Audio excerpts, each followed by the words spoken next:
is there a voice in the back of your head saying, "Oh, come on, you got to find somebody else who can do this"? Is it a feeling that you get that says, "No, Well, it's the belief, and I think the belief is of vital importance. I think that's the vital importance that we have to instill in kids, that they can do something. Now, I don't mean daft X Factor type belief that you can, that you can go and be a star if you've got no singing voice. I mean the belief based upon the fact that actually, if I can go and shoot a subpar round of golf after a year, then actually almost, well, anybody can.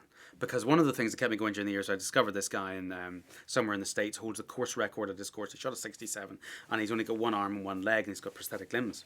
So if he can do it after this horrific combine harvester accident that he had, why on earth can I not do it when I'm healthy and 37, or was 37?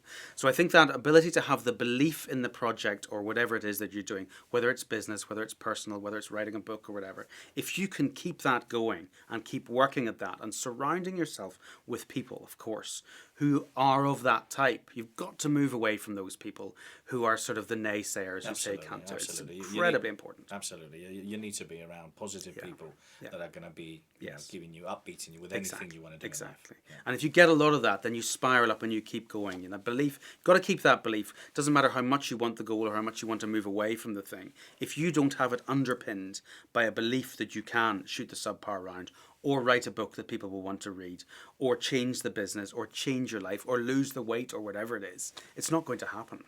I love the whole story, obviously, of modelling, and that's basically how you that's where excellence comes from. You know, I mean, it's studying successful people, studying their behaviours, looking at what they do, and obviously trying to replicate it and install and learn those strategies. Now, how did you keep motivated? Okay, because you still got to get up in the morning, you've still got to read, you've got to work, and people are telling you you're not going to do it. What the hell are you doing? How do you keep motivated? Well, I break that down into a couple of different categories. I always think it's very easy that we could sit here now and decide that we wanted to make £1,000,000 over the next 6 months doing a particular project, and we could sit here and imagine that. Wouldn't it be lovely to do that? And you would go and buy a yacht or whatever it is with your money, and I would do whatever it was with mine. But actually, it's very difficult to an extent unless you are hugely motivated by that towards goal. Sometimes you can just sit and dream about that and not do anything about it.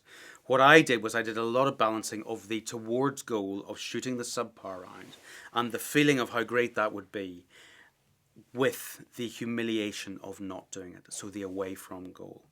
And approximately 2/3 of us are much more motivated by moving away from something, moving away from the pain, than we are towards the exciting thing.